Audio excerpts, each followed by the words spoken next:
Hi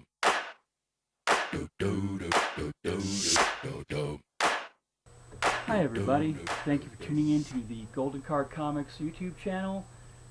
This is my Denver Comic Con review and haul video. Hope you enjoy it, because I know my family and I sure enjoyed Denver Comic Con. It happened just this past weekend. I was hoping to get this video out a little sooner, but I gotta tell you, we got back from con and I was tired, my son was tired, my fiance was tired, and so we're all kind of recuperated now, so I'm going to get this video out for you. I want to start with some of the celebrities that we met, starting with David Mazouz. I really think I'm saying his name right, but of course people know him as the young Bruce Wayne from the TV series Gotham. Kind of funny, the night before we actually got this studio photo and his autograph, we met David out on the 16th Street Mall in Denver. We were at Walgreens, and we were in line, and I don't know why I did it other than the fact that I'm a big goober. I said, "Look, there's David Mazouz," and he was right in front of us in line, and he turned around and he smiled. He was very nice, finished paying for what he was getting. He was there with his mom. He had a dog with him. He said hello, shook our hands, thanked us for being fans, and we told him we were going to be seeing him Sunday at the con. He said, "Oh, I look forward to seeing you there." And then he went outside and he disappeared like Batman. Anyway, we did see him Sunday at the con. He recognized us and again shook our hands. I apologized for basically blurting out his name in the middle of Walgreens. He said it was no big deal. He was just a really cool kid, 15 years old, and he acted much more mature than his age, and happy to have met him. So on the back of this is another Gotham star, Carmen Bicandova. I believe I said her name right, or at least mildly close. We met her at the con, also on Sunday. She was only there on Sunday. Very, very nice young woman. I was really impressed with her. She was polite, she was well-spoken, she was very elegant and eloquent. Shook our hands, thanked us for being fans, and pretty sure my son developed an instant crush. She is a beautiful young woman, 17 years old, and my 13-year-old son, all he could say for the next 5 minutes was how pretty she smelled. So it was really cute, and again, she was very nice. So Cameron, thank you for being at Denver Comic Con and meeting us.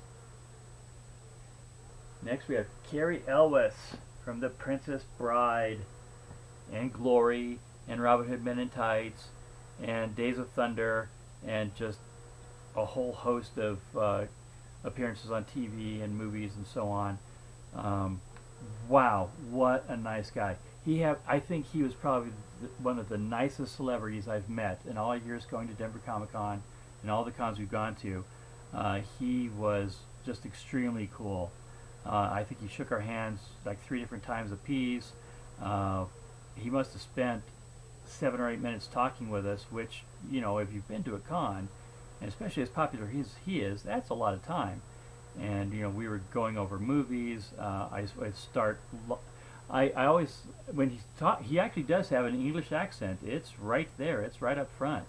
And so I said I just couldn't get Robin Hood Men in Tights out of my mind. And I'm like, it's true.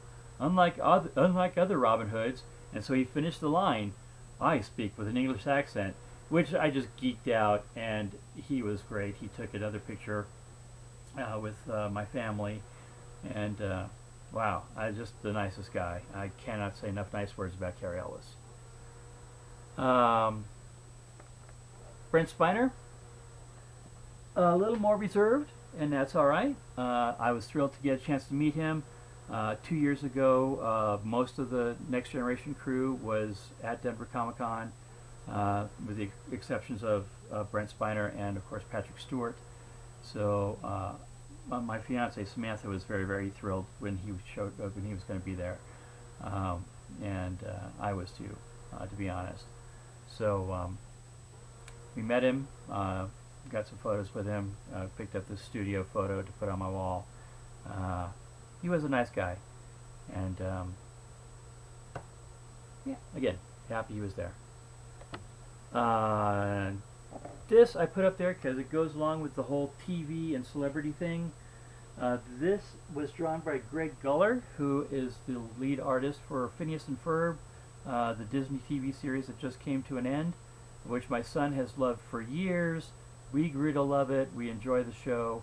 Last year, Greg drew a Phineas. If you're not familiar with Phineas,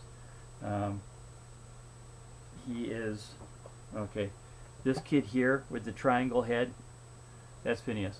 Last year, Greg drew Phineas as Spider-Man for my son, because my son is a huge Spider-Man fan. So this year, my son thought it'd be cool to have Greg draw Dr. Doofenshmirtz, the villain, as Dr. Octopus, and Greg just jumped right on it, did it for him, and then he didn't even charge us for it. I was all ready to pay the man. Obviously, you know, this is not something that I could do. It takes talent. And he just said, no, you guys, Greg has been at Denver Comic Con every year for 5 years. We've seen him every year for 5 years. He recognizes us, he talks to us. So he just said, hey, you guys are huge fans. I'm happy to do this for your son, and enjoy. So, wow, what a nice guy. So now that the celebrity part is over, we're going to move into some comic books. Okay, so the celebrity part wasn't quite over. I forgot one. John Delancey, also at the con. If you watch Star Trek The Next Generation, you will know him as Q, the coolest of the Star Trek TNG villains. Nice man. Again, a little reserved, but he had pictures as well, and he also had studio pictures. But you know what? I just thought this was a cool drawing, a cool print, Q on the top, and just, I mean, I just thought it captured his character really well, and he signed that for us. So now, we will move on to comic books. Alright, big comic book haul, huge comic book haul.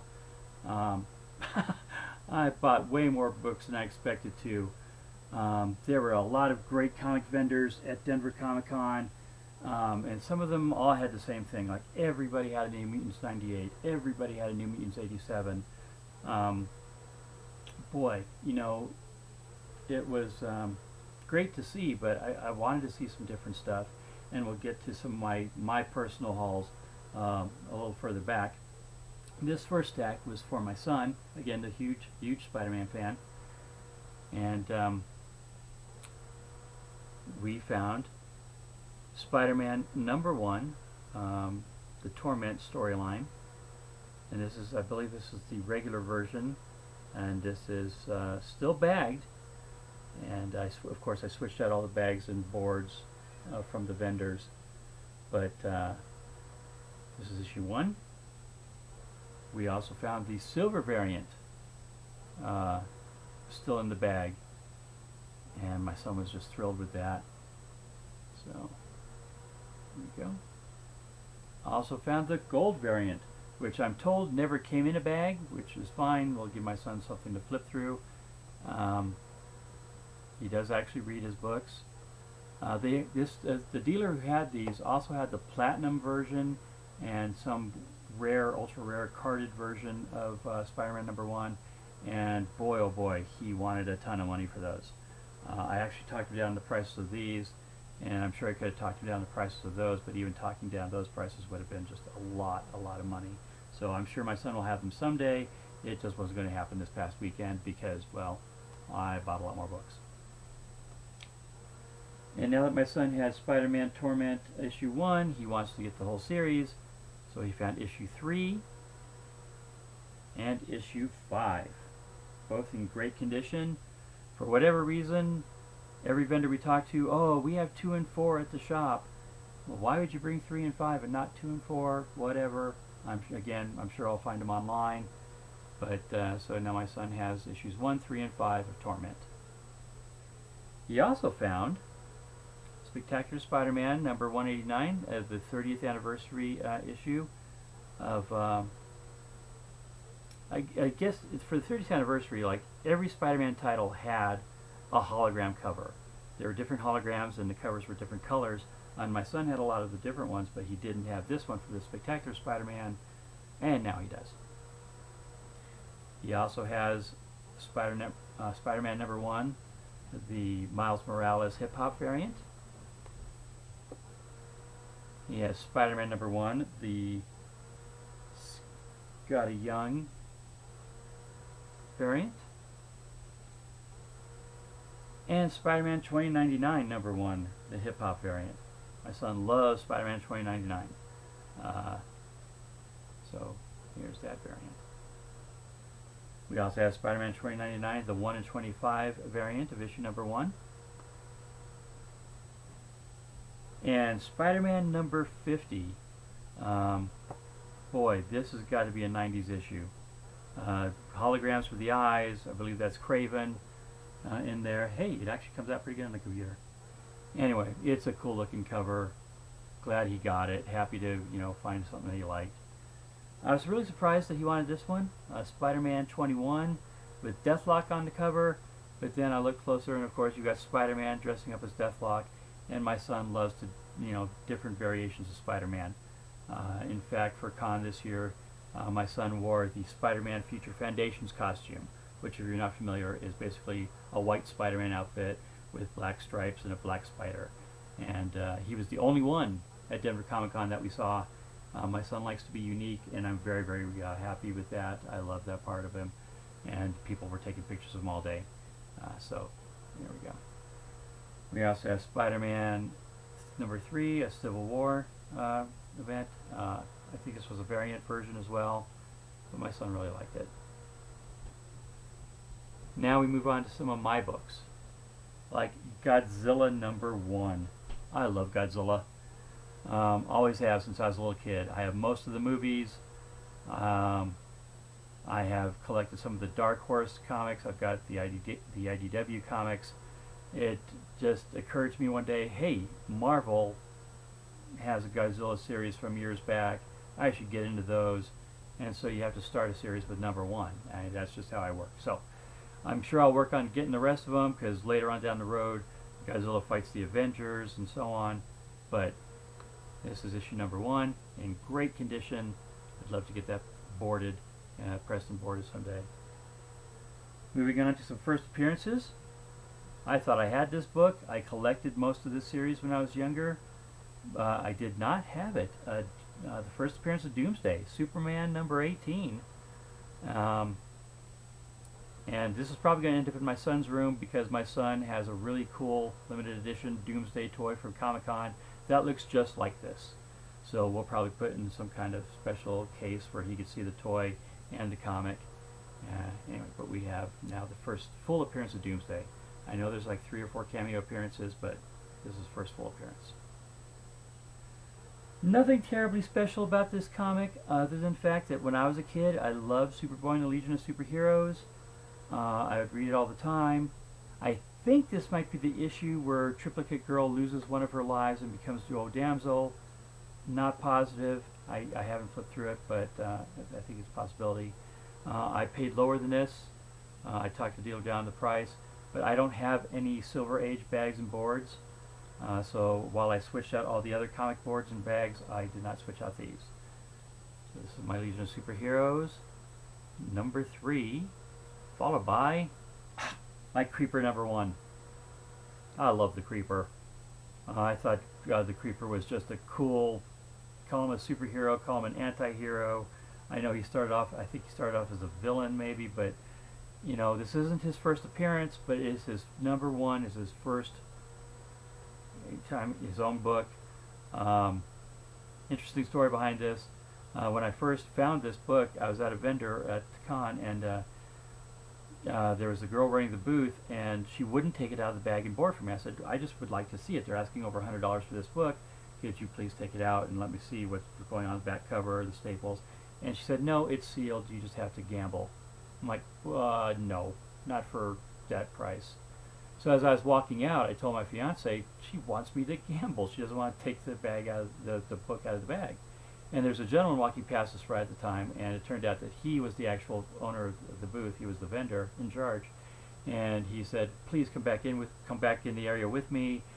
He introduced me to his niece, said, obviously I haven't trained her correctly, she doesn't realize, so please, and he took the bag and board off, showed me the book. I was real happy with it. The back cover looks fantastic, the staples are firm, and we did come down to he met me at a lower price, but still bought this book, and it was fantastic.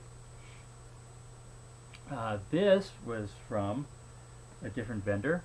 This was actually a Father's Day gift from my amazing girlfriend and our son Joshua. Now I know a lot of people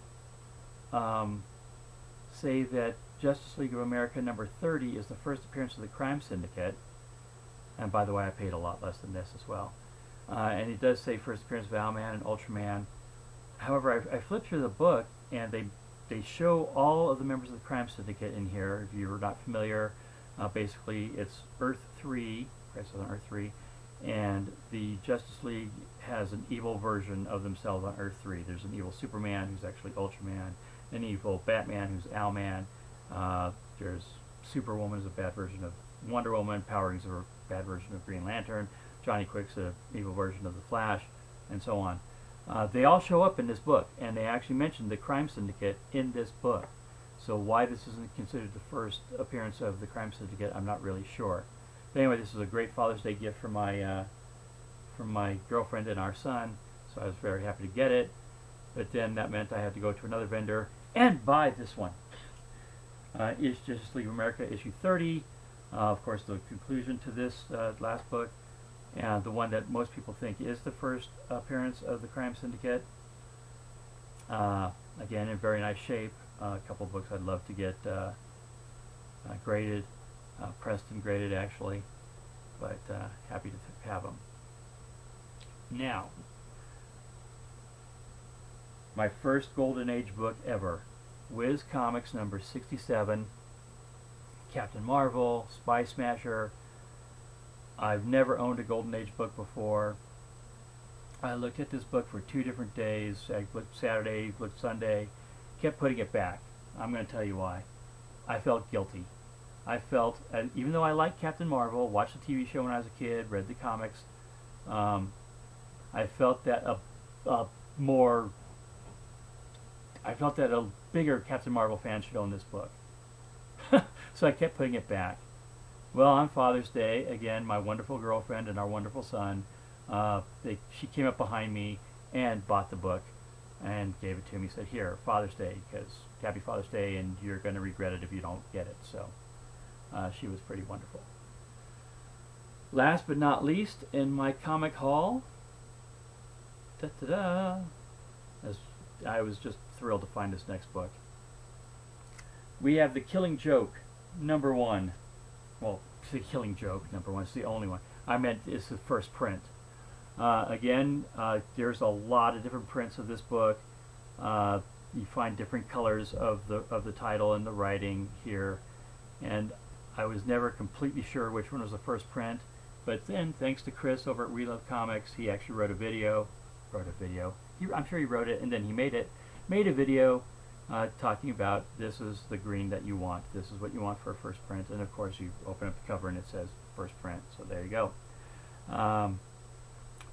Really, really nice shape. Sharp corners. I mean, the black is fantastic. I couldn't find any color breaks. The edges are tight. The binding is not broken at all. I mean, that's glare that you see right there. But the binding is solid.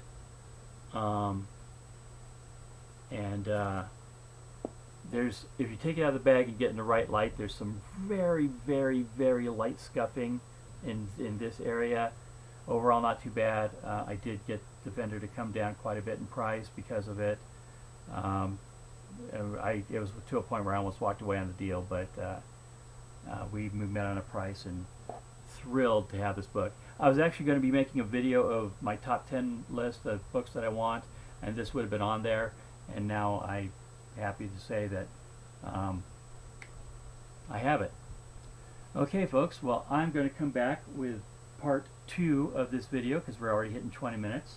I've got some signed comics, and I also have some stuff that was signed by the man Stan Lee. So look for part 2 of my Denver Comic Con review and haul coming up real soon.